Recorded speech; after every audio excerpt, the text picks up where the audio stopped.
Թշնամիդ բուլդոզերով եկել է քո դուռը, իսկ Աստված ասում է՝ սիրիր նրան։ Պատկերացրեք ձեր աչքի առաջ թշնամին փշրում է ձեր հոր կյանքի վերջին գործը՝ մի սրբազան քար։ Դուք բռունցքներն այնպես եք սեղմում, որ արյուն է հոսում, իսկ քարի բեկորները զգում եք որպես ձեր սեփական հոգու կտորներ։ Սա մի մարդու պատմություն է, ում հասցրել են եզրին, ում աշխարհը պատրաստվում են հողին հավասարեցնել և ում միակ զենքը Տիրոջ ամենաանհասկանալի պատվիրանն է։ Այս պատմության մեջ մենք կտեսնենք, թե ինչպես է Գևորգը գտնում մի զենք, որն ավելի հզոր է ցանկացած բուլդոզերից։ Մի զենք, որն այնքան անսպասելի է, որ իր անողոք թշնամուն լիովին զինաթափում է սեփական շքեր գրասենյակում։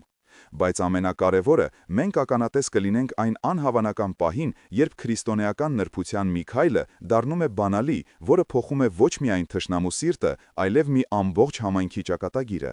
Սա այն գաղտնի զորությունն է, որը կարող է լուծել ձեր ամենաանհնարին թվացող խնդիրները։ Պատրաստ եք բացահայտելու այն։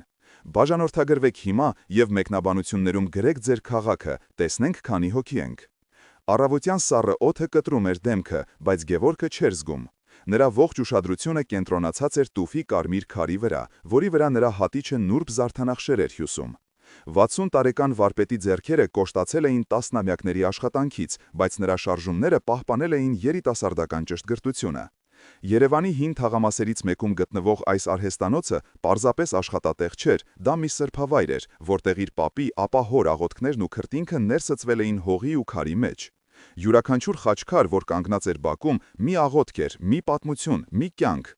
Հանկարծ մուրճի հավասարաչափ թքթքկոցը խախտվեց ծանր շարժիչի գոռոցով։ Գևորգը գլուխը բարձրացրեց։ Արհեստանոցի հին փայտե դարպասի դիմաց կանգնած էր մի հսկայական դեղին բուլդոզեր, որի մետաղյա ժանիքը կարծես սպառնում էր ոչ միայն քարերը, այլև հիշողությունները։ Դրա հետևից կանգ առավ սև փայլուն ամենագնացը։ Դռնակը բացվեց, և մեքենայից իջավ Տիգրանը, քաղաքի ամենաազդեցիկ կառուցապատողներից մեկը, մի մարդ, ում մասին լեգենդներ էին հյուսում՝ կապերի, փողի և անողոք բնավորության մասին։ Նա թանկարժեք կոստյումով էր, իսկ ինքնավստահ ժպիտը դեմքին սառը ու անթափանց։ Նրա ձեռքին թղթերի մի հաստ կապոց կար։ «Բարի լույս, Գևորգ վարպետ», ձայնեց նա, անտարբեր հայացքով սահելով խաչքարերի վրայով, կարծես դրանք սովորական շինանյութ լինեին։ «Եկել եմ տեղեկացնելու, որ այս տարածքն ամբողջությամբ գնված է։ Մեկ շաբաթից այստեղ սկսվելու են նոր բիզնես կենտրոնի շինարարական աշխատանքները»։ Գևորգի ձեռքի հատիչն ընկավ քարերին, արձակելով սուր, ցավագին ձայն, որը կարծես արձագանքեց նրա սրտի խորքում։ «Ինչ եք ասում։ Սա իմ պապի տունն է, իմ հոր արհեստանոցը, սա իմ կյանքն է»։ Տիգրանը թափահարեց թղթերը։ «Կյանքը փոխվում է, վարպետ, փաստաթղթերն օրինական են, ձեզ փոխհատուցում կտրվի, կարող եք նոր տեղ գտնել, բայց այս հողը պետք է մաքրվի»։ «Մաքրվի»։ Գևորգի ձայնը դողաց։ Նա նայեց շուրջը, քարե աղոթքներին, իր հոր անավարտ գործին, հողին, որի վրա իր նախնիների քրտինքն էր թափվել։ Սա նրա համար պարզապես հող չէր, այլ սրբազան տարածք։ Լուրը կայծակի արագությամբ տարածվեց թաղամասում և հասավ մոտակա Սուրբ Սարգիս եկեղեցի, որի քարե պատերն ու գմբեթը դարեր շարունակ լուռ վկան էին եղել թաղամասի ուրախությանն ու տխրությանը։ Համայնքը ցնցվեց։ Գևորգ վարպետին բոլորն էին սիրում ու հարգում։ Նրա արհեստանոցը եկեղեցու կյանքի անբաժանելի մասն էր։ Շատերը հավաքվեցին արհեստանոցի բակում, նրանց դեմքերին զայրույթ, վախ և անզորություն։ Նրանց մեջ էր եկեղեցու ակտիվ անդամ Սոնան, 35 տարեկան մի կին, որի սիրտը միշտ տրոփում էր համայնքի միասնության համար, և նրա կողքին կանգնած էր Տեր Կարենը, ծխական քահանան, որի դեմքին խոր մտահոգություն էր։ «Սա անարդարություն է, մենք պետք է պայքարենք, պետք է ցույց անենք», բացականչեց երիտասարդ Հովհաննեսը բռունցքները սեղմած։ «Տիգրանի դեմ»։ Հոգոց հանեց տարեց Հակոբը, որը փոքրիկ խանութ ուներ հարևանությամբ։ Նա ամբողջ քաղաքապետարանն իր գրպանում է պահում։ Նրա դեմ գնալը նույնն է, թե գլուխդ պատին տաս։ Մարդիկ սկսեցին վիճել։ Մի խումբը պահանջում էր անհապաղ գործողություններ, մյուսները վախեցած լռում էին, իսկ ոմանք էլ գաղտնի մտածում էին, որ նոր բիզնես կենտրոնը կարող է աշխատատեղեր բացել իրենց երեխաների համար։ Բաժանման առաջին սերմերը ցանվեցին հենց այդ պահին։ Տիգրանի բուլդոզերը ոչ միայն սպառնում էր քանդել արհեստանոցը, այլև արդեն սկսել էր քանդել համայնքի միասնությունը։ Գևորգը կանգնած էր այդ ամենի կենտրոնում, զգալով, թե ինչպես է իր ոտքերի տակի հողը սահում։ Նրա սիրտը լցվել էր անզոր զայրույթով և վախով։ Նա նայում էր իր թշնամուն, Տիգրանին, որը հեռվում խոսում էր իր օգնականների հետ, և հասկանում, որ սա պայքար է ոչ միայն քարի, այլև հոգու համար։ Երեկոյան նա փակվեց արհեստանոցում։ Նա մոտեցավ իր հոր անավարտ խաչքարին։ Քարի վրա փորագրված նուրբ զարդանախշերը կարծես շոյում էին նրա մատները։ Նա հիշեց հոր խոսքերը. «Ամեն մի հարվածը, որ տալիս ես քարին, Գևորգ ջան, աղոթք է։ Եթե սրտումդ աղոթք չկա, քարը կմնա անկենդան»։ Բայց հիմա նրա սրտում աղոթք չկար, միայն դառնություն։ Նա գնաց իր փոքրիկ սենյակը, որտեղ պատին կախված էր Քրիստոսի սրբապատկերը։ Նա բացեց հին կաշեկազմ ավետարանը, որը ժառանգություն էր մնացել իր պապից։ Նրա մատները սահեցի մեջերի վրայով, փնտրելով մխիթարություն, փնտրելով պատասխան։ Նա գիտեր, որ պետք է ներեր, որ պետք է սիրեր, բայց ինչպես կարող էր սիրել այն մարդուն, ով եկել էր ջնջելու իր անցյալն ու ապագան։ Այդ պահին նրա մտքով անցավ Տիրոջ խոսքը. «Սիրեցեք ձեր թշնամիներին»։ Այդ խոսքերը հնչեցին ոչ թե որպես մխիթարություն, այլ որպես անհնարին պահանջ, որը նա չէր կարող տանել։ Հաջորդ օրը Գևորգի երիտասարդ աշակերտը Լևոնը, որին նա սովորեցնում էր խաչքարագործության արվեստը, վազելով ներս մտավ արհեստանոց։ «Վարպետ, վարպետ, Տիգրանի մարդիկ շրջում են թաղամասով, մարդկանց աշխատանք են խոստանում, փող են առաջարկում, որ ձեզ դեմ դուրս գան։ Նրանք ուզում են համայնքը երկու մասի բաժանել, որ մենք թուլանանք»։ Գևորգը ոչինչ չասաց։ Նա վերցրեց մուրճն ու հատիճը և մոտեցավ մի նոր քարի։ Նա սկսեց աշխատել, հարվածները հասցնելով ավելի ուժգին, քան երբևէ։ Ամեն մի հարվածի հետ նա կարծես փորձում էր իր զայրույթը դուրս հանել։ Նա որոշել էր պայքարել մարդկային միջոցներով։ Նա դեռ պատրաստ չէր հասկանալու, որ իրական պայքարը ոչ թե բուլդոզերի դեմ է, այլ իր իսկ սրտում բորբոքված ատելության։ Նա դեռ չգիտեր, որ այս փորձությունը նրան տրվել էր ոչ թե կործանելու, այլ Քրիստոսի խորհրդի ամենախորը իմաստը բացահայտելու համար։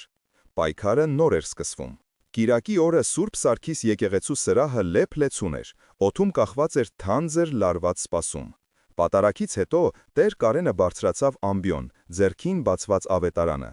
Նրա հայացքը սահեց համայնքի վրայով, կանգ առնելով Գևորգի, Սոնայի և մյուսների անհանգիստ դեմքերին։ Բոլորը գիտեին, թե ինչ է կատարվում, և բոլորը սպասում էին, թե հոգևոր հայրն ինչ ճանապարհ ցույց կտա։ Տեր Կարենը խորը շունչ քաշեց և սկսեց կարդալ Մատթեոսի ավետարանից այն հատվածը, որտեղ փարիսեցիները Հիսուսին մեղադրում են դևերի իշխանի զորությամբ դևեր հանելու մեջ։ Նրա ձայնը հստակ ու զորավոր հնչում էր քարե պատերի ներսում։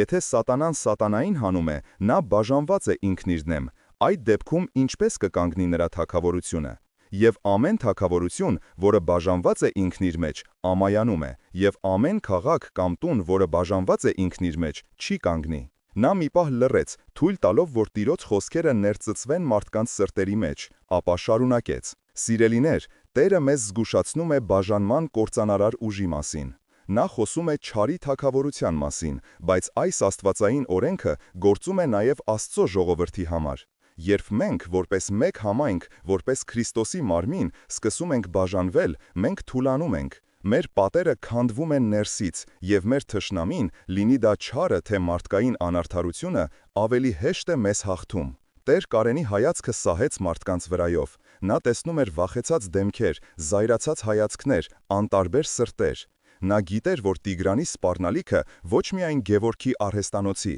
այլև իր հոտի միասնության հարցն էր լուծում։ Ես գիտեմ, որ մեր սրտերը ծանրացած են Գևորգ վարպետի հոգսով, և ես տեսնում եմ, թե ինչպես է այս փորձությունը սկսում մեզ բաժանել։ Ոմանք ասում են պայքարենք ուժով, մյուսները հանձնվենք։ Ոմանք մեղադրում են Տիգրանին, մյուսները իշխանություններին, բայց մենք մոռանում ենք, որ մեր առաջին և ամենահզոր զենքը միասնությունն է Քրիստոսի մեջ։ Մեր ազգի պատմությունը լի է բաժանումների ցավալի դասերով։ Հիշեք Վարդանանց պատերազմը։ Մենք կարող էինք ավելի ուժեղ լինել, եթե բոլոր նախարարները միասնական լինեին։ Հիշեք մեր թագավորությունների անկումը, որոնք հաճախ ներքին երկպառակություններից էին քայքայվում, նախքան արտաքին թշնամին կհարվածեր։ Ամեն անգամ, երբ հայը հայի դեմ է ելել, մենք կորցրել ենք։ Տիրոջ խոսքը հստակ է, բաժանված տունը չի կանգնի։ Գևորգը նստած էր առաջին շարքում, կողքին կինը Անահիտը։ Նա լսում էր, բայց նրա սիրտը քարացել էր։ Միասնություն։ Ինչպես կարող է միասնական լինել այն մարդկանց հետ, ովքեր վախենում են նույնիսկ իրենց ձայնը բարձրացնել կամ, ավելի վատ, պատրաստ են իրեն դավաճանել հանուն Տիգրանի խոստումների։ Այդ պահին Տեր Կարենը թերթեց ավետարանը և կարդաց մեկ այլ հատված Լեռան քարոզից, որի խոսքերը որպես որոտ հնշեցին եկեղեցու լռության մեջ։ Ես ձեզ ասում եմ, սիրեցեք ձեր թշնամիներին, օրհնեցեք նրանց, ովքեր ձեզ անիծում են, բարիք արեք նրանց, ովքեր ձեզ ատում են, եւ աղոթեք նրանց համար, ովքեր ձեզ հալածում են։ Սրահում խուլ տրտունջ անցավ, սա արդեն չափազանց էր։ Սիրել Տիգրանին, աղոթել այն մարդու համար, ով եկել է քանդելու իրենց հիշողությունն ու հավատքի մի կտորը։ Գևորգը գլուխը բարձրացրեց, եւ նրա հայացքը հանդիպեց քահանայի հայացքին։ Նրա աչքերում կար մեկ համր հարց. ինչպես։ Տեր Կարենը կարծես կարդաց նրա մտքերը։ Եղբայրներ, սա Քրիստոսի ամենադժվար ուսմունքն է։ Սա մարդկային տրամաբանությունից վեր է։ Սիրել թշնամուն չի նշանակում արդարացնել նրա չար գործերը, դա չի նշանակում հանձնվել անարդարությանը, դա նշանակում է պայքարել չարի դեմ ոչ թե չարությամբ, այլ բարությամբ, դա նշանակում է կոտրել ատելության շղթան, դա նշանակում է հասկանալ, որ Տիգրանը նույնպես Աստծո ստեղծագործություն է, որի հոգին գուցե ավելի մեծ վտանգի մեջ է, քան մեր արհեստանոցը։ Մեր պայքարը պետք է լինի ոչ թե Տիգրանի դեմ, այլ նրա հոգին գերած մոլորության դեմ, եւ այդ պայքարը սկսվում է աղոթքից եւ միասնությունից։ Այդ երեկո Գևորգի տանը լարվածությունը հասել էր գագաթնակետին։ Սեղանին դրված ընթրիքը վաղուց սարել էր, բայց ոչ ոք դրան ձեռք չէր տալիս։ Գևորգի կրտսեր եղբայրը Լևոնը, որը գործնական եւ թաքարյուն բնավորություն ուներ, չէր կարողանում հանգստանալ։ Ես չեմ հասկանում քեզ, Գևորգ, ինչ է նշանակում աղոթել Տիգրանի համար։ Մինչդեռ մենք աղոթում ենք, նրա բուլդոզերները կգան ու ամեն ինչ հողին կհավասարեցնեն։ Մենք պետք է գործենք։ Ես ծանոթ փաստաբան ունեմ։ Կարող ենք դատի տալ, կարող ենք լրագրողների հրավիրել, աղմուկ բարձրացնել, կարող ենք նրա անցյալում մի քիչ փորփռել։ Վստահ եմ, այնտեղ շատ կեղտ կգտնենք։ Պետք է իր իսկ զենքով հրվածել նրան։ Գևորգի կինը Անահիտը, որը միշտ աչքի էր ընկել իր հեզությամբ, դողացող ձեռքով բռնեց ամուսնու ձեռքը։ Լևոն, ինչ ես ասում, մենք քրիստոնյաներ ենք, չենք կարող այդպիսի մեթոդներով պայքարել։ Քրիստոնյաներ ենք, պայթեց Լևոնը, իսկ Տիգրանը քրիստոնյա է, նա հասկանում է սիրո եւ ներման լեզուն, նա հասկանում է միայն ուժի լեզուն, պետք է նրան ցույց տալ, որ մենք էլ անզոր չենք։ Գևորգը վերջապես խոսեց, նրա ձայնը հոգնած էր, բայց հաստատուն։ Նա բացեց սեղանին դրված ավետարանը, որը միշտ իրենց ընտանեկան ընթրիքների անբաժան մասն էր կազմել։ Լսիր, Լևոն, Տերն ասում է. Բավական է, Գևորգ, ընդհատեց եղբայրը, վեր կենալով սեղանից։ Ես հարգում եմ քո հավատքը, բայց սա իրական կյանքն է, ոչ թե կիրակնօրյա քարոզ։ Եթե դու պատրաստ չես պայքարելու մեր հոր ժառանգության համար, ապա ես ինքս կանեմ դա, բայց հետո չմեղադրես ինձ, եթե ամեն ինչ վատ ավարտվի։ Նա դուռը շխրքացնելով դուրս եկավ, տանը թողնելով ճնշող լռություն։ Քրիստոսի խորհուրդը ոչ միայն չէր լուծել խնդիրը, այլև դարձել էր դրա կատալիզատորը, Գևորգի ընտանիքը բաժանելով երկու ճամբարի։ Մի կողմում ռեալիստներն էին, իդեմս Լևոնի, որոնք հավատում էին մարդկային ուժին, մյուս կողմում իդեալիստները, իդեմս Անահիտի, որոնք հավատում էին Աստծո զորությանը։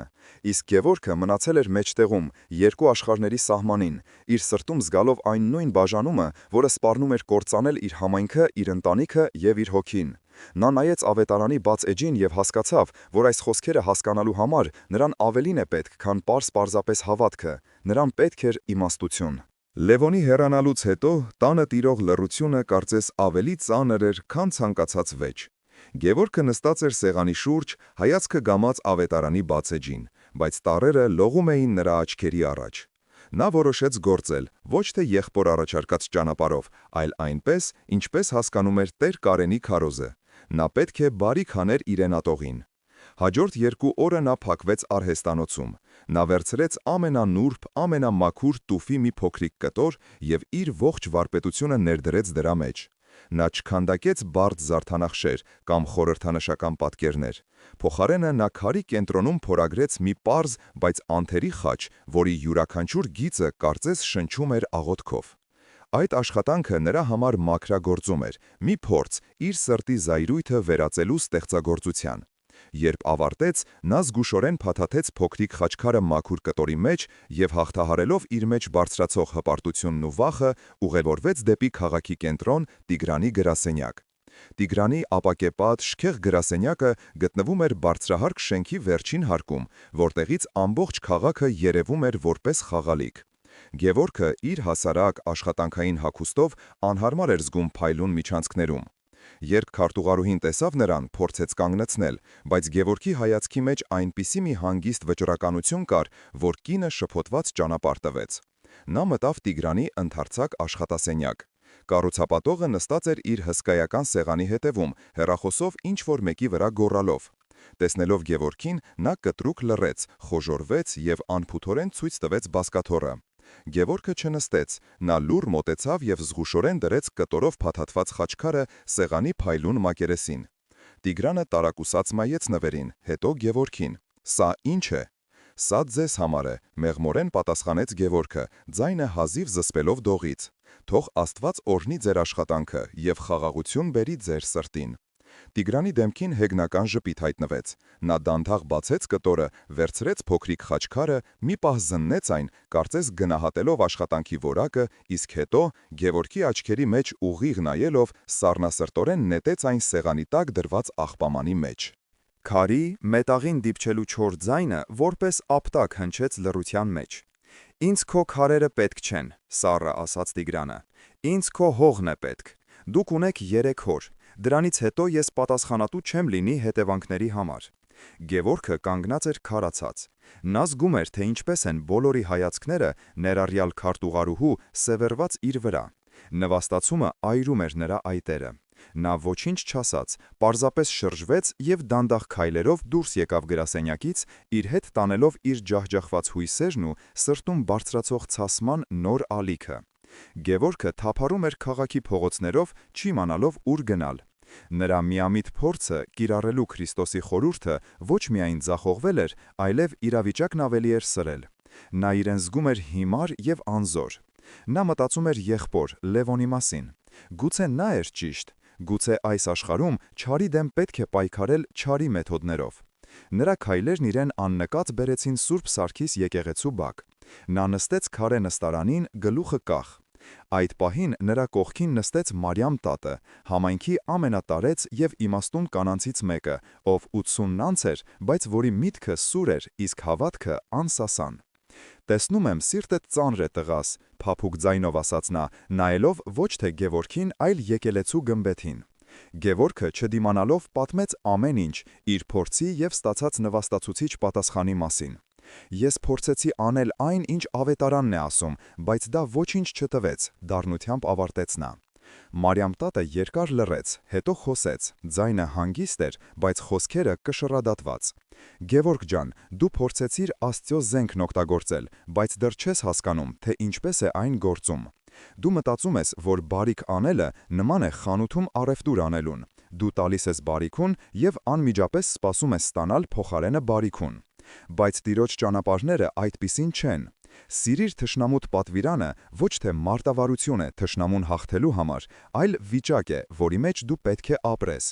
Դա նշանակում է շարունակել սիրել եւ բարիք գործել, անկախ նրանից, թե ինչպես են քեզ պատասխանում։ Դու քո նվերով փորձում ես փոխել Տիգրանին, բայց Աստված ուզում է, որ այս փորձությունը նախ փոխի քեզ։ Նրա խոսքերը նոր լույս սփռեցին Գևորգի համար։ Նա սկսում էր հասկանալ, որ Քրիստոսի խորհուրդը մակերեսային գործողություն չէ, այլ սրտի խորը փոխակերպում։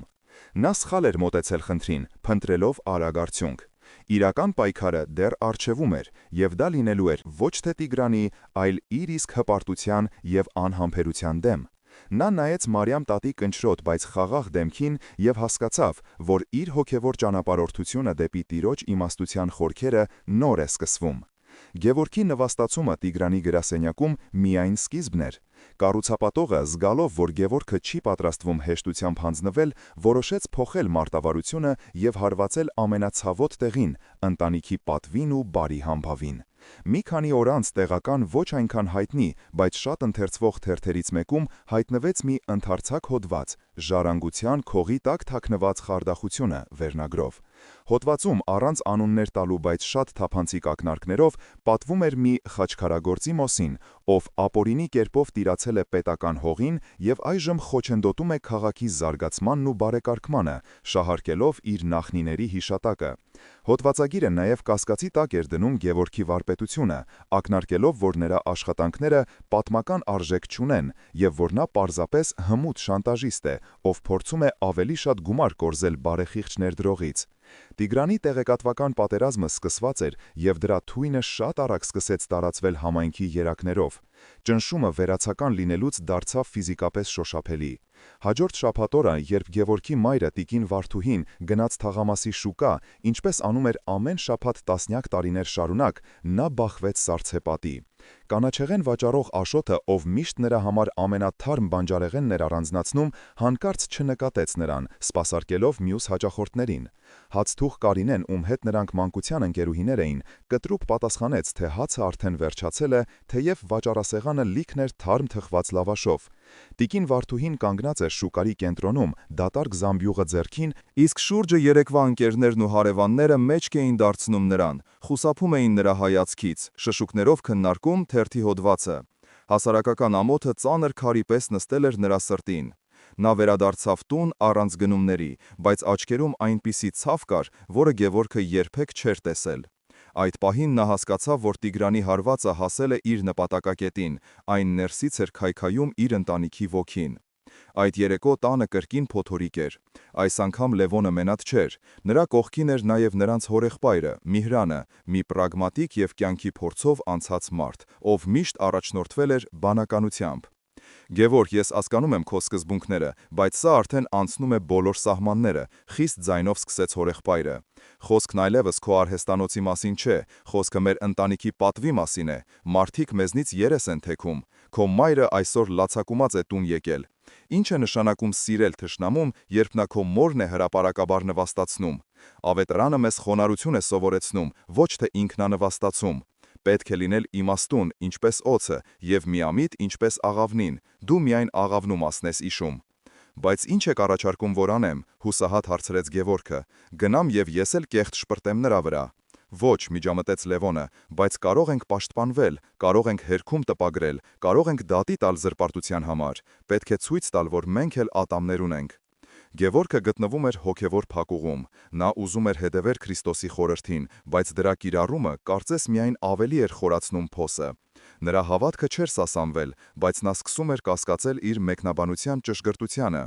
Հաջորդ օրը Գևորգը գնաց Տեր Կարենի մոտ, խորհուրդ հարցնելու։ Նա պատմեց ամեն ինչ՝ հոդվածի, շուկայում տեղի ունեցածի և ընտանեկան վեճի մասին։ Ես չգիտեմ ինչ անել, Տեր հայր, փորձում եմ հետևել Տիրոջ խոսքին, բայց իմ գործողությունները միայն ավելի շատ ցավ են պատճառում իմ հարազատներին։ Գուցե իմ հորեղբայրը ճիշտ է, գուցե ես չափազանց բառացի եմ հասկանում ավետարանը, գուցե պետք է փողզիջման գնալ։ Տեր Կարենը երկար լսում էր նրան, դեմքին խորը կարեկցանք։ Գևորգ, դու հիմա անցնում ես ամենադժվար փորձության միջով, ասաց նա։ Դա այն փորձությունն է, երբ Քրիստոսին հետևելը դառնում է ոչ թե մխիթարություն, այլ խաչ։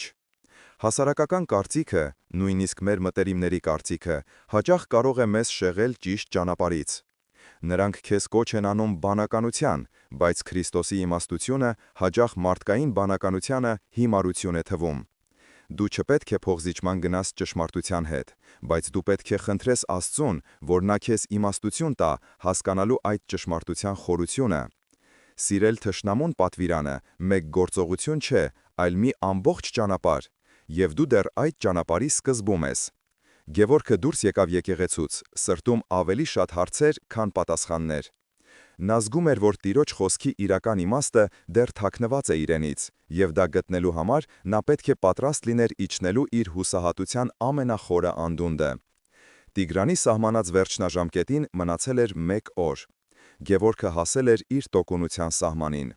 Ընտանիքը բաժանված էր, համայնքը թշնամացած, իսկ ինքը հոգեպես մոլորված։ Այդ գիշեր նա չկարողացավ քնել։ Նա փախավ կնոջ կարեկից հայացքից, եղբոր մեղադրական լռությունից, իր իսկ անզորությունից։ Նա նստեց իր հին մեքենան և քշեց դեպի լեռները, դեպի խոր վիրապի լռությունը, կարծես ուզում էր իր հոգու խավարը թաղել այն նույն խորը վիրապում, որտեղ ժամանակին լույսն էր բանտարկված եղել։ Նա չէր գնացել աղոթելու, նրա սրտում բառեր չէին մնացել։ Նա պարզապես նստեց վանքի ավերակ պատերից մեկի մոտ, նայելով Արարատի վեհաշուկ ուրվագծին, որը հազիվ էր նշմարվում նախալուսադեմի մշուշում։ Նրա ներսում դատարկություն էր, մի հոգևոր լռություն, որը գալիս է հայտնությունից առաջ։ Նա այլևս ոչինչ չէր խնդրում Աստծուց, ոչինչ չէր սպասում, նա պարզապես հանձնվել էր։ Արևը դեռ նոր էր սկսել ոսկեզոցել լեռան գագաթը, երբ նրա ուշադրությունը գրավեց մի տեսարան։ Մի խումբ երեխաներ խաղում էին վանքի բակում։ Նրանցից մեկը, մի չարաճճի տղա, վերցրեց գետնից մի սուր եզրերով քար և նետեց բակում պառկած թափառող շան ուղղությամբ։ Քարը դիպավ շանթաթին և կենդանին ցավից կենկենգաց։ Այդ պահին վանքի խցերից դուրս եկավ մի ծեր։ Սպիտակամորու սվանական։ Գևորգը սպասում էր, որ նա կբարկանա տղայի վրա, կխրատի նրան, բայց վանականը ոչինչ չասաց։ Նա հանգիստ մոտեցավ, վերցրեց այն նույն քարը, որով տղան հարվածել էր շանը, և Գևորգի սիրտը սառեց, մտածելով, որ նա պատրաստվում է քարը հետ նետել տղայի ուղղությամբ։ Փոխարենը վանականը տարավ քարը դեպի վանքի կիսավեր պատը, որը նրանք փորձում էին վերականգնել, և զգուշորեն դրեց այն պատի հիմքում, լրացնելով բաց մնացած տեղերից մեկը։ Նա վերցրեց չարության գործիքը և դրեց այն արարչագործության հիմքում։ Այդ պահին Գևորգի ներսում կարծես մի վարագույր բարձրացավ։ Մի պարզ, բայց շանթահարող միտք խոցեց նրա գիտակցությունը։ Սա էր պատասխանը, սա էր Քրիստոսի խորհրդի բանալին, որը նա այդքան երկար փնտրում էր։ Սիրիր թշնամուդ չի նշանակում պասիվ կերպով հանդուրժել չարիքը։ Դա չի նշանակում թույլ տալ, որ քեզ հարվածեն և ոչինչ չանել։ Դա նշանակում է վերցնել քո դեմ ուղղված չարության էներգիան, լինի դա քար, վիրավորական խոսք, թե անարդար գործողություն, և այն վերափոխել, վերաուղղորդել դեպի ստեղծում, դեպի բարիք։ Դա նշանակում է չզիջել, այլ հարվածը վերցնելով այն օգտագործել որպես շինանյութ, ինչ-որ նոր և գեղեցիկ բան կառուցելու համար։ Տիգրանի ագրեսիան քար էր, որը նետվել էր իր վրա։ Նա մինչև հիմա փորձում էր կամ այդ քարից փախչել, կամ այն հետ նետել,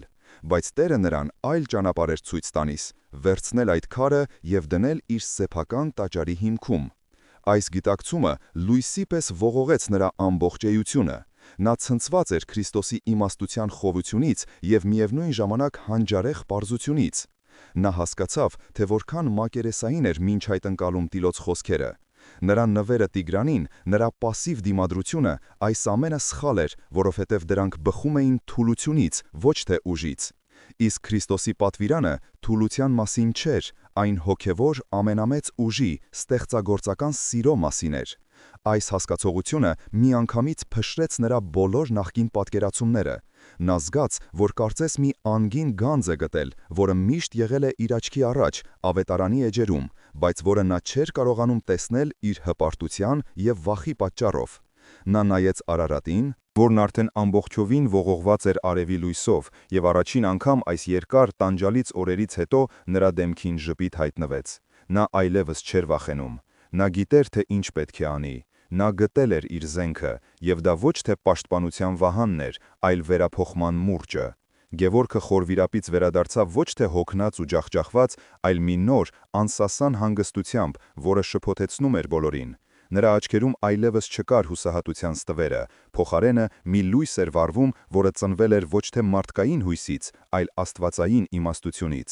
Նա չփորձեց իր հայտնությունը բացատրել բառերով, նա գիտեր, որ դա անիմաստ կլիներ։ Փոխարենը նա հավաքեց իր ընտանիքին, կնոջը, մորը, եղբորը և հորեղբորը իրենց հյուրասենյակում, որտեղ դեռ մի քանի օր առաջ փոթորիկ էր մոլեգնում։ Օդում լարվածություն կար։ Լևոնն ու Միհրանը սպասում էին, որ Գևորգը վերջապես կհայտարարի իր հանձնվելու կամ ընդհակառակը իրենց պնանին միանալու մասին, բայց Գևորգի խոսքերը բոլորին շոկի մեջ գցեցին։ Ես որոշել եմ, թե ինչ ենք անելու, հանգիստ սկսեց նա։ Վաղվանից մենք սկսում ենք մեր արհեստանոցի կողքին գտնվող հին լքված մատուռի վերականգնումը։ Սենյակում մի պահ մեռյալ լռություն տիրեց։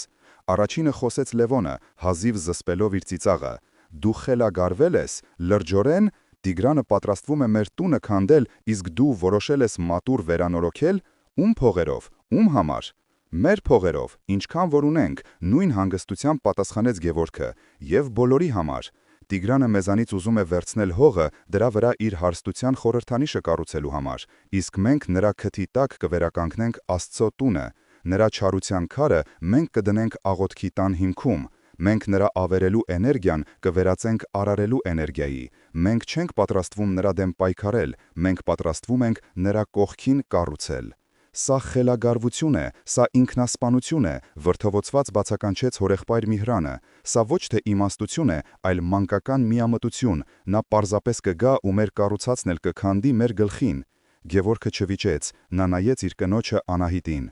Անահիտը երկար լռում էր, ուշադիր նայելով ամուսնու դեմքին։ Նա տեսնում էր այն նույն լույսը, որը տեսել էր Գևորգի աչքերում, երբ նրանք երիտասարդ էին, երբ նա նոր էր սկսում իր առաջին խաչքարը քանդակել։ Եվ երկար ժամանակ անց առաջին անգամ նրա սիրտը լցվեց ոչ թե վախով, այլ հանգիստ վստահությամբ։ «Ես քեզ հետ եմ», պարզ ասաց նա։ Այդ երկու բառը փոխեց ամեն ինչ։ Ընտանիքի բաժանված պատի մեջ առաջին քարը դրվեց։ Հաջորդ օրը լուրը տարածվեց համայնքում։ Գևորգը, Անահիտը եւ նրանց երիտասարդ աշակերտ Լևոնը սկսել էին մաքրել լքված մատուռի տարածքը, որը գտնվում էր հենց արհեստանոցի եւ Տիգրանի նախատեսած շինհրապարակի սահմանագծին։ Արձագանքը միանշանակ չէր։ Շատերը, հատկապես նրանք, ովքեր տուժել էին Տիգրանի զրպարչական արշավից, սա համարում էին հուսահատության վերջին դրսևորում։ Խեղճ Գևորգը վերջնականապես կորցրել է բանականությունը, շշնջում էին շուկայում։ Սա պարտությունն ընդունելու մի ձև է, ասում էին մյուսները։ Բայց կային նաև ուրիշները։ Սոնան, լսելով նորությունը, առաջիններից մեկն էր, որ եկավ օգնության, իր հետ բերելով մի քանի երիտասարդների։ «Ես չգիտեմ, թե սա ինչի կհանգեցնի վարպետ», ասաց նա թևքերը քշտած, բայց սա առաջին բան է այսքան ժամանակվա մեջ, որն ինձ հույս է ներշնչում։ Նրանց միացավ նաև Մարիամ տատը։ Նա չէր կարող ֆիզիկապես օգնել, բայց նստեց մոտակա քարին եւ սկսեց բարձրաձայն աղոթել, իր ներկայությամբ օժնելով նրանց աշխատանքը։ Տեր Կարենը, տեսնելով այս ամենը, խորապես հուզվեց։ Նա հասկացավ, որ Գևորգը գտել է այն, ինչ ինքը որպես քահանա փորձում էր բառերով փոխանցել։ Նա գտել էր Քրիստոսի իմաստության գործնական կիրառումը։ Կիրակի օրը, իր քարոզի ժամանակ, նա չխոսեց ուղղակիորեն Գևորգի մասին, բայց պատմեց Նեեմիայի պատմությունը, ով վերականգնում էր Երուսաղեմի պարիսպները թշնամիների ծաղրի ու սպառնալիքների ներքո։ Մի ձեռքում մուրճ բռնած, մյուսում սուր։ «Եղբայրներ եւ քույրեր», ասաց նա, մեր ամենամեծ զենքը թշնամու դեմ ոչ թե ատելության սուրն է, այլ արարչագործության մուրճը։ Երբ չարը գալիս է ավելելու, մենք պետք է կառուցենք։ Երբ նա ցանում է բաժանում, մենք պետք է հավաքենք քարերը եւ դրանցով տաճար կառուցենք։ Տեր Կարենը, տեսնելով այս ամենը, խորապես հուզվեց։ Նա հասկացավ, որ Գևորգը գտել է այն, ինչ ինքը որպես քահանա փորձում էր բառերով փոխանցել։ Նա գտել էր Քրիստոսի իմաստության գործնական կիրառումը։ Կիրակի օրը իր քարոզի ժամանակ նա չխոսեց ուղղակիորեն Գևորգի մասին, բայց պատմեց Նեեմիայի պատմությունը, ով վերականգնում էր Երուսաղեմի պարիսպները թշնամիների ծաղրի ու սպառնալիքների ներքո, մի ձեռքում մուրճ բռնած, մյուսում սուր։ «Եղբայրներ եւ քույրեր», ասաց նա, մեր ամենամեծ զենքը թշնամու դեմ ոչ թե ատելության սուրն է, այլ արարչագործության մուրճը։ Երբ չարը գալիս է ավելելու, մենք պետք է կառուցենք։ Երբ նա ցանում է բաժանում, մենք պետք է հավաքենք քարերը եւ դրանցով տաճար կառուցենք։ Նրա խոսքերից հետո համայնքում ինչ-որ բան փոխվեց։ Կասկածամիտները դեռ շատ էին, բայց նրանց կողքին սկսեց ձևավորվել մի փոքր, բայց ամուր խումբ, որը պատրաստ էր հետևելու Գևորգի խելագար օրինակին։ Նրանք դարձան նոր դաշնակիցներ, միավորված ոչ թե ընդհանուր թշնամու դեմ պայքարով, այլ ընդհանուր ստեղծագործական հավատքով։ Պայքարը թևակողում էր նոր, անսպասելի փուլ։ Վերջնաժամկետի առավոտյան, երբ Տիգրանի բուլդոզերները պետք է շարժվեին, մատուռի տարածքը վերածվեց լուռ մարտադաշտի։ Մի կողմում Գևորգն էր, Անահիտը, Սոնան եւ մի քանի հավատարիմ համայնքի անդամներ, որոնք արդեն սկսել էին հիմքի առաջին քարերը շարել։ Նրանք աշխատում էին լուռ, կենտրոնացած, նրանց յուրաքանչյուր շարժումը լի էր վճռականությամբ։ Մյուս կողմից հորիզոնում հայտնվեցին Տիգրանի սև ամենագնացները։ Նրանց կանգ առան շինհրապարակի եզրին եւ մեքենաներից իջան մի քանի թիքնեղ տղամարդիկ։ Նրանք ֆիզիկական ուժ չկիրառեցին, նրանց զենքը հոգեբանական ճնշումն էր։ Մեքենաներից սկսեց ամբողջ թաղամասով մեկ թնդալ գռեհիկ բարձր երաժշտություն, խլացնելով առավոտյան լռությունը։ Նրանք սկսեցին իրենց շինարարական աղբը լցնել հենց մատուռի մաքրված տարածքի կողքին, ստեղծելով տգեղ աղբակույտ։ Նրանք բարձրաձայն վիրավորանքներ էին հնչեցնում, ծաղրելով Գևորգի աստվածավախությունը եւ նրա կողքին աշխատող կանանց։ Այս ամենը նպատակ ուներ կոտրելու նրանց ոգին, ստիպելու նրանց պատասխանել ագրեսիայով, որպեսզի ստացվեր առիթ ուժ կիրառելու։ Բայց Գևորգը իր հայտնությունից հետո այլևս նույն մարդը չէր։ Նա իր կամավորներին հանձնարարել էր չարձագանքել։ Ոչ մի խոսք, ոչ մի հայացք, նրանց պատասխանը լինելու էր իրենց աշխատանքը։ Տիգրանի մարդկանց յուրաքանչյուր վիրավորանքին նրանք պատասխանում էին հիմքում դնելով ևս մեկ քար։ Յուրաքանչյուր բարձր երաժշտություն ակորդին նրանք պատասխանում էին ավելի ամուր խառնելով շաղախը։ Նրանց լուռ անսասան աշխատանքը դարձավ ավելի հզոր պատասխան, քան ցանկացած բղավոց։ Այս տեսարանը սկսեց գրավել թաղամասի բնակիչների ուշադրությունը։ Մարդիկ սկսեցին դուրս գալ իրենց պատշգամբները, հավաքվել անկյուններում հետևելով այս լուր դիմակայությանը։ Այդ օրը Լևոնը, Գևորգի եղբայրը, եկավ Շին հրապարակ։ Նա կանգնած էր հեռվում, դիտելով եղբորը, որը համառորեն շարունակում էր քար դնել քարի վրա, անտեսելով ծաղրն ու նվաստացումը։ Նա տեսավ, թե ինչպես է հարևաններից մեկը, որը մինչ այդ վախենում էր նույնիսկ բարևել իրենց, լուռ մոտենում և մի դույլ ջուր դնում աշխատողների կողքին։ Հետո մեկ ուրիշը մի քանի հաց բերեց։ Փոքր քայլերով, տատանվելով, բայց մարդիկ սկսեցին միանալ։ Նրանք միանում էին ոչ թե այն պատճառով, որ հավատում էին, թե մատուռի կառուցումը կկանգնեցնի Տիգրանին, այլ որովհետև տեսնում էին Գևորգի անսասան արժանապատվությունը։ Նրանք ոգեշնչվում էին ոչ թե նրա խոսքերից, այլ նրա գործից։ Լևոնի սրտում ինչ-որ բան շարժվեց։ Նրա ռեալիստական աշխարհայացքը սկսեց ճաքեր տալ։ Նա հասկացավ, որ ուժը միայն բռունցքների մեջ չէ, գոյություն ունի նաև ոգու ուժ, որը կարող է լինել շատ ավելի տոկուն։ Նա լուռ մոտեցավ, վերցրեց մի ծանր քար և առանց որևէ բառ ասելու օգնեց եղբորը դնել այն պատի շարվածքում։ Երկու եղբայրների հայացքները հանդիպեցին, և այդ հայացքի մեջ ավելի շատ ներում ու հաշտություն կար, քան ցանկացած խոսքում։ Տիգրանի մարդիկ շփոթված էին, նրանց ծրագիրը չէր աշխատում։ Որքան շատ էին նրանք ճնշում, այնքան ավելի շատ մարդ էր հավաքվում Գևորգի շուրջ։ Հակամարտությունը դառնում էր հրապարակային, և Տիգրանը հասկանում էր, որ կորցնում է վերահսկողությունը։ Օրվա վերջում, երբ արդեն մթնում էր, Տիգրանն ինքը եկավ իր ամենագնացով։ Նա իջավ մեքենայից և մոտեցավ Գևորգին, ով մաքրում էր իր գործիքները։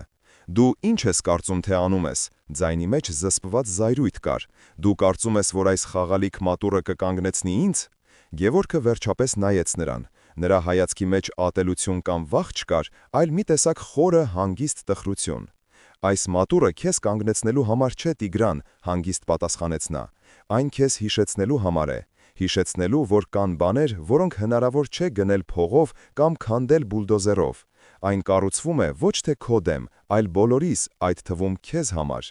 Գևորգի խոսքերը և նրա անսասան հանգստությունը անսպասելի հարված էին Տիգրանի համար։ Նա սովոր էր, որ իրենից վախենում են կամ իրեն ատում են, բայց նա բացարձակապես պատրաստ չէր այսպիսի պատասխանի։ Նա մի պահ լռեց, հետո զայրացած թավ տվեց ձեռքը, նստեց մեքենան և մեծ արագությամբ հեռացավ։ Այդ օրը բուլդոզերները այդպես էլ տեղից չշարժվեցին։ Գևորգը հաղթել էր ճակատամարտը, առանց անգամ մեկ հարվածն անոսելու։ Նա պարզապես կիրառել էր Քրիստոսի խորհուրդը, չարության էներգիան վերածելով արարչագործության։ Մի քանի շաբաթ անց, երբ մատուռի պատերն արդեն բարձրացել էին մարդահասակ, իսկ կամավորների թիվն օրեցօր ավելանում էր, Տիգրանը հասկացավ, որ պարտվում է այս լուռ պատերազմում։ Նրա հեղինակությունը քաղաքում սկսել էր սասանվել։ Մարդիկ այլևս նրան չէին տեսնում որպես ամենակարող գործարարի, այլ որպես մի մարդու, ով պատերազմում է մի խումբ խաղաղ շինարարների դեմ։ Զայրացած իր անզորությունից և վերահսկողության կորստից, նա որոշեց վերջ դնել այս ամենին։ Մի առավոտ նա անձամբ, առանց իր թիկնապահների, եկավ Շին հրապարակ։ Նա իր հսկայական ամենագնացը կանգնեցրեց այնպես, որ փակեց դեպի մատուռ տանող ճանապարհը, դուրս եկավ մեքենայից և ուղիղ քայլեց դեպի Գևորգը, ով այդ պահին շաղախ էր պատրաստում։ Բոլորը սառեցին։ Երաժշտությունը դադարեց, մուրճերի ձայնը լռեց։ Սա գագաթնակետն էր։ Տիգրանը կանգնեց Գևորգի դիմաց, հայացքը սառը և կոշտ։ Նրա ամբողջ տեսքն ասում էր, որ նա եկել է վերջնական հարվածը հասցնելու։ Բայց Գևորգը չնահանջեց։ Նա հանգիստ ուղղեց մեջքը, սրբեց քրտինքը ճակատից և նայեց Տիգրանի աչքերի մեջ։ Նրա հայացքում ոչ վախ կար, ոչ էլ ատելություն։ «Ես գիտեմ, որ դուք ծնվել եք Գյումրիում», հանգիստ, բայց հստակ ասաց Գևորգը, «և գիտեմ, որ ձեր հոր անունը Կարապետ էր, իսկ մոր անունը Շուշանիկ։ Նրանք թաղված են այնտեղի հին գերեզմանատանը»։ Տիգրանի դեմքը քարացավ։ Նա չէր սպասում սրան։ Գևորգը ձեռքը մեկնեց և Տիգրանին տվեց մի փոքրիկ, գեղեցիկ մշակված քար, որի վրա փորագրված էին երկու անուն՝ Կարապետ և Շուշանիկ, իսկ դրանց միջև մի փոքրիկ խաչ։ «Այս քարը ձեր ծնողների հիշատակին է», շարունակեց Գևորգը։ «Մենք այն կդնենք այս մատուղի սուրբ սեղանի հիմքում, որպեսզի նրանց հոգիների համար միշտ աղոթք բարձրանա։ Այս մատուղը ոչ միայն մերն է, այլև ձերը»։ Այդ պահին Տիգրանի դեմքի երկաթե դիմակը փշրվեց։ Մի ակնթարթ նրա աչքերում երևաց ոչ թե անողող գործարարը, այլ մի մոլորված, տառապող մարդ։ Նա նայեց քարին իր ձեռքում, հետո Գևորգին, հետո մատուռի պատերին։ Նրա շուրթերը շարժվեցին, կարծես ուզում էր ինչ-որ բան ասել, բայց բառեր դուրս չեկան։ Նա խորը շունչ քաշեց, լուրջ շրջվեց, նստեց իր մեքենան և հեռացավ։ Այդ օրվանից հետո Տիգրանին այլևս ոչ ոք չտեսավ շինհրապարակի մոտ։ Բուլդոզերները անհետացան։ Մի քանի ամիս անց մատուռի շինարարությունն ավարտվեց։ Այն դարձավ թաղամասի հոգևոր կենտրոնը, մի վայր, որտեղ մարդիկ գալիս էին ոչ միայն աղոթելու, այլև իրար հետ շփվելու։ Գևորգի արհեստանոցը ծաղկում էր, պատվերներն ավելի շատ էին, քան երբևէ, և մարդիկ գալիս էին ոչ միայն խաչքար պատվիրելու, այլև պարզապես զրուցելու այն մարդու հետ, ով իր հավատքով կարողացավ հաղթել անհնարինին։ Բայց Գևորգի համար ամենամեծ պարգևը մեկ այլ տեսարան էր։ Նրա կրտսեր եղբայրը՝ Լևոնը, ամեն օր աշխատանքից հետո գալիս էր արհեստանոց և լուռ օգնում էր եղբորը։ Նրանք քիչ էին խոսում, բայց այդ լռության մեջ կար ամեն ինչ՝ ներողություն, հարգանք և վերագտնված եղբայրական սեր։ Բաժանված տունը նորից միավորվել էր, դառնալով ավելի ամուր, քան երբևէ։ Համայնքը, որը քիչ էր մնում քայքայվեր ներքին երկպառակություններից, գտավ իր միասնությունը ոչ թե ընդհանուր թշնամու դեմ պայքարում, այլ ընդհանուր ստեղծագործության մեջ։ Սիրելի եղբայրներ և քույրեր, այս պատմությունը մեզ սովորեցնում է մի կարևոր դաս։ Քրիստոսի խորհուրդը «սիրել թշնամուն» պարզապես բարոյական կոչ չէ, դա հոգևոր ամենահզոր զենքն է, որը մեզ տրված է։ Այն մեզ սովորեցնում է ոչ թե պասիվորեն տանել չարիքը, այլ ակտիվորեն վերափոխել այն։ Այն մեզ սովորեցնում է, որ ցանկացած քար, որ նետվում է մեր վրա, կարող է դառնալ մեր տաճարի հիմնաքարը, եթե մենք ունենանք բավարար իմաստություն և հավատք։ Այս պատմությունը ցույց տվեց, որ իսկական ուժը ոչ թե ավերելու, այլ արարելու կարողության մեջ է։ Եվ հիմա ես ուզում եմ դիմել ձեզ։ Խնդրում եմ կիսվեք մեկնաբանություններում, թե ինչպես կկիրառեիք Հիսուսի այս խորհուրդը ձեր սեփական կյանքում։ Ինչպես կարող եք ձեր դեմ ուղղված բացասական էներգիան վերածել մի բարի ու ստեղծարար գործի։ Եկեք միասին սովորենք կիրառել մեր Տիրոջ իմաստությունը և մեր կյանքը դարձնել ավելի լիարժեք և խաղաղ։ Թող Աստծո օրհնությունը լինի բոլորիս հետ։ Ամեն։